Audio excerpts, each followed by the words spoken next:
Hello students, welcome to the Agnis online classes. और आज की क्लास में हम आगे बढ़ाएंगे क्लास 8 मैथ्स का chapter linear equation in one variable. So students, last class में क्वेश्चन नंबर 14 और क्वेश्चन नंबर 15 जो था वो स्किप हो गया था गलती से। मैं ये वाली जो वीडियो है इसमें क्वेश्चन 14 और 15 कराने जा रहा हूँ। इसके बाद आप क्या कीजिएगा, आपने लास्ट वीडियो में देखा होगा 13 के बाद सीधा मैंने 16 और 17 क्वेश्चन करा दिए थे। बीच में जो गैप था आज हम उसको फिल कर लेते हैं। बड़े ही सिंपल क्वेश्चंस हैं स्टूडेंट्स, आप देख सकते हैं यहाँ पर आपको एक क्वेश्चन दी हुई है, इसको आपको सॉल्व करना है। मैंने आपको कई बार बताया है कि जब भी आपको यहाँ पर कोई भी नंबर दिया हो, चाहे सिंगल टर्म हो या फ्रैक्शन हो, और उसके तुरंत बाद अगर ब्रैकेट स्टार्ट है स्टूडेंट्स, तो ये मल्टीप्लाई में होता है। ठीक है, हमेशा याद रखिएगा। और ये मल्टीप्लाई भी जो होता है ये इन दोनों नंबर से मल्टीप्लाई होगा अलग अलग। अब ये कैसे होगा, इस बार फ्रैक्शन दिया हुआ है तो स्टूडेंट्स याद रखिएगा, मल्टीप्लिकेशन में जब भी फ्रैक्शन से मल्टीप्लाई होता है तो ऊपर वाला नंबर ऊपर वाले से होता है और नीचे वाला नंबर नीचे वाले से। यहाँ पर कोई नीचे वाला नंबर तो है नहीं, तो यहाँ पे 1 एज्यूम करके चल लेना। तो इसका मतलब है स्टूडेंट्स, जो 2 है ना, 2 से ही आपको इन दोनों को मल्टीप्लाई करना होता है। क्लियर है, मल्टीप्लिकेशन में कोई एलसीएम वगैरह नहीं लेना होता। अब स्टूडेंट्स यहाँ पर 2/3 को x से मल्टीप्लाई करने के बाद ये हो जाएगा 2/3x। देखिए मैंने 2 को x से मल्टीप्लाई किया है, 3 को सिंपल रख दिया। क्लियर है, अगर नीचे कोई नंबर होता है स्टूडेंट्स तो वो 3 से मल्टीप्लाई होता है। चलिए माइनस का साइन लगाएंगे। अब यहाँ पर भी बिल्कुल सेम रूल फॉलो करना है, 2 को 5 से मल्टीप्लाई करके यहाँ पे तो 10 आ जाएगा और नीचे बिल्कुल सेम 3 ही रहेगा। तो आई होप प्लस माइनस और मल्टीप्लाई में आपको फ़र्क समझ आया। अब आगे भी बिल्कुल सेम है, देखिए यहाँ पर मैं इसको मल्टीप्लाई कर रहा हूँ, देखिए x 1 से मल्टीप्लाई होगा तो ये तो x/4 हो जाएगा, और ये माइनस और माइनस का साइन है तो जो कि प्लस हो जाता है स्टूडेंट्स। मल्टीप्लाई ऊपर वाले नंबर को ही करना है, 2/4 हो गया ये। इतना क्लियर। चलिए राइट हैंड साइड तो बिल्कुल सेम रहेगी। अब स्टूडेंट्स इसको सॉल्व करेंगे। सॉल्व करने के लिए मैं क्या करने वाला हूँ कि मैं टीम्स बना लेता हूँ। एक्स वाले नंबर्स की टीम अलग रहेगी और जो दूसरे नंबर्स हैं उनको मैं वहाँ पे भेज के दूसरी टीम बना लूँगा। एक बार ये वाला प्रोसेस भी कर लेते हैं एक स्टेप में। तो ये हो गया, उसके बाद मैंने सीधा x/4 लिखा और इक्वल टू लगा दिया। अब 9/2 को सबसे पहले लिखना है आपको, क्योंकि वो पहले से उस साइड में था। और जो नंबर यहाँ से वहाँ गए उनके साइन चेंज ज़रूर कर देना। माइनस हो जाएगा प्लस, और ये वाला जो प्लस है ये हो जाएगा माइनस। क्लियर है स्टूडेंट्स? ठीक है, आगे बढ़ेंगे। अब मैं एलसीएम लेना स्टार्ट कर देता हूँ। तो ये देखिए 3 और 4 का एलसीएम हो गया 12। ये हो गया 4 4 टू 8x माइनस ये हो गया 3 और 3x ऊपर मल्टीप्लाई हो गया। अच्छा, इन तीनों का एलसीएम क्या आएगा स्टूडेंट्स? ध्यान से देखिए, इनका भी एलसीएम 12 ही आएगा। ठीक है, तो यहाँ पर देखिए 6 हो गया, 6 9 होता है 54, और यहाँ पे 4 हो गया, 4 10 40 हो गया, माइनस 3 2 6 हो गया। चलिए अब इसको जल्दी से सॉल्व कर लेते हैं। ये तो हो गया 5x/12 इज इक्वल टू, इनको कैसे करेंगे देखिए, पहले तीनों को साथ में ही कर देना, ठीक है, ज़्यादा टाइम नहीं लेना है। तो यहाँ पे देखिए 94 हो गया है, 94 में से 6 माइनस करेंगे तो स्टूडेंट्स हो जाएगा 88। इतना क्लियर है? चलिए अब इसको सॉल्व कर देते हैं। एक चीज़ आपको नहीं बता देता हूँ कि जब भी डिनोमिनेटर में सेम नंबर होता है और सिंगल सिंगल डिनोमिनेटर होते हैं, मतलब यहाँ पर भी देखिए एक ही है, यहाँ पर भी देखिए एक ही है।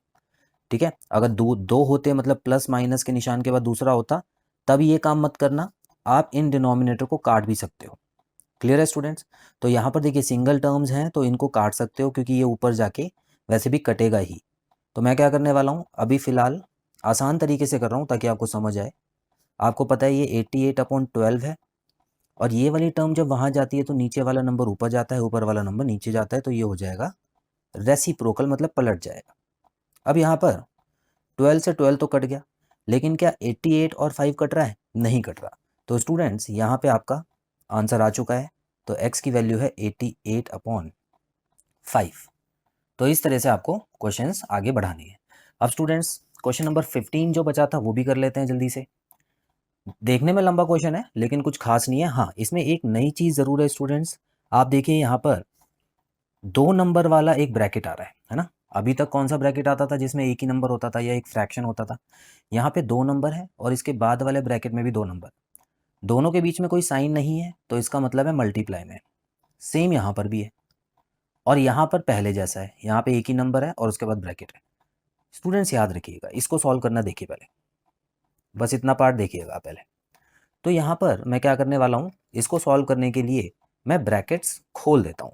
ब्रैकेट कैसे खुलेंगे, देखिए स्टूडेंट्स, मल्टीप्लाई होगा, पहले x को इन दोनों से मल्टीप्लाई करना है और फिर 2 को इन दोनों से मल्टीप्लाई करना है, तो कहीं ना कहीं इस तरह से जाएगा। पहले x को इन दोनों से मल्टीप्लाई करना होगा आपको, उसके बाद 2 को इन दोनों से मल्टीप्लाई करना होगा आपको, ठीक है। तो टोटल 4 नंबर होने चाहिए मल्टीप्लाई के बाद। तो कैसे होगा, देखिए x, सिर्फ पहले x को देखिएगा, 2 को भूल जाइए अभी। तो x को x से मल्टीप्लाई किया तो x स्क्वायर हो गया, ये भी आपको पता होना चाहिए। मल्टीप्लाई होने के बाद क्या होता है, x का स्क्वायर। उसके बाद x को 3 से मल्टीप्लाई किया तो स्टूडेंट्स ये हो गया 3x। उसके बाद 2 की बारी आती है। अब इस x को भूल जाइए, अब सिर्फ इसको देखिए, 2 को x से मल्टीप्लाई करेंगे तो ये हो गया 2x, और 2 को 3 से मल्टीप्लाई करेंगे तो ये हो गया 6। क्लियर है स्टूडेंट्स। तो ये मल्टीप्लिकेशन तो आपको समझ आ गया, लेकिन इसमें साइन का भी बहुत ध्यान रखना होता है, ठीक है। यहाँ पर तो सारे नंबर प्लस में थे, इसी वजह से मेरे यहाँ पर भी सारे नंबर प्लस में आए, लेकिन कभी कभी माइनस में भी होता है। देखिए यहाँ पर माइनस में आया ना, तो उनका ज़रा ध्यान रखना। अब देखते हैं कैसे। यहाँ पर आप देख सकते हैं ये तो प्लस का निशान आएगा ही आएगा। x और x, पहले x को इन दोनों से मल्टीप्लाई करने जा रहा हूँ, तो यहाँ पर तो हो गया x का स्क्वायर। अब x को जब -2 से मल्टीप्लाई करूंगा, देखिए ये प्लस में है ये माइनस में है, तो मेरा आंसर माइनस में आएगा। अब 3 की बारी है। अच्छा 3 के साथ माइनस भी लगा हुआ है, ठीक है। तो -3 को जब x से मल्टीप्लाई करूंगा तो क्या हो गया, इन दोनों में से एक ही नंबर माइनस का है, तो माइनस में आंसर आएगा। और -3 और -2 को मल्टीप्लाई करूंगा तो ये हो जाएगा +6। इतना क्लियर है। बस ये फ़र्क अगर आपको समझ आ गया स्टूडेंट्स, तो क्वेश्चन बहुत आसान हो जाएगा। चलिए लास्ट काम और कर लेते हैं। -2x को जब x से मल्टीप्लाई किया तो ये क्या हो गया, -2x का स्क्वायर। और -2x को जब 1 से मल्टीप्लाई किया तो -2x इज इक्वल टू 0। अब वही काम करना है स्टूडेंट्स, सारे एक जैसे नंबर्स को एक साथ ही सॉल्व कर लेना है, ठीक है। कैसे, एक्स स्क्वायर यहाँ पे, एक्स स्क्वायर और इनको सॉल्व मत कर देना, क्योंकि इसके पीछे एक्स स्क्वायर लगा हुआ है, ये अलग टर्म है। ये दोनों एक जैसे टर्म है, ठीक है, लेकिन इनको इसके साथ जोड़ घटा मत देना, गलत हो जाएगा आपका। एक्स स्क्वायर यहाँ लिखा हुआ है, यहाँ पर भी एक एक्स स्क्वायर है, और यहाँ पर भी आपको एक्स स्क्वायर नज़र आ रहा है। सो स्टूडेंट्स यहाँ देखिए, कोई नंबर नहीं है तो 1 मान के चलना है आपको, यहाँ पे 1 है, ठीक है। तो 1 + 1 +2 हो गया, और +2 में से -2 किया तो 0 बचा। तो स्टूडेंट्स इनको आप ऐसे काट सकते हैं, ये देखिए ये तो गया, यहाँ पे कुछ आपको करने की ज़रूरत नहीं है, ठीक है। अब x की बारी आती है, देखिए +3 और +2 क्या हो गया, +5, +5 और -5, ये देखिए -5 है या नहीं है, बिल्कुल है। तो इसका मतलब क्या मैं इनको भी काट सकता हूँ, बिल्कुल काट सकता हूँ, ठीक है। प्लस माइनस वाले आप सारे काट देना, छोटा हो जाएगा क्वेश्चन। लेकिन यहाँ पर देखिए -2x बचा हुआ है, तो अब ये तो कट नहीं रहा किसी से, तो मैं क्या करूँगा, -2x लिख देता हूँ पहले यहाँ पे। अब स्टूडेंट्स यहाँ पे +6 बचा हुआ है, ठीक है। तो जो भी टर्म बचे हुए हैं उनको भी लिख लेते हैं। अच्छा एक +6 यहाँ है और +6 यहाँ है, तो दोनों जोड़ के क्या हो गया, +12 लिख दूँ मैं यहाँ पे। चलिए इसको काट के मैं +12 लिख देता हूँ, इक्वल टू 0 है। अब तो क्वेश्चन में कुछ नहीं बचा, 12 वहाँ जाके माइनस होगा। याद रखिएगा स्टूडेंट्स, 0 में से जब कोई चीज़ माइनस होती है तो क्या होता है, तो माइनस में आंसर आता है, ठीक है। तो यहाँ पर -12 करना, 12 मत लिख देना, सिर्फ माइनस और माइनस कट सकता है। अब लास्ट स्टेप में क्या बचा, 2 को दूसरी साइड भेज के मुझे डिवाइड करना है, और ये हो गया मेरा 6, तो x की वैल्यू आ गई है 6। तो स्टूडेंट्स इस तरह से आपको बड़े क्वेश्चंस को सॉल्व करना आज की क्लास में सिखाया गया है।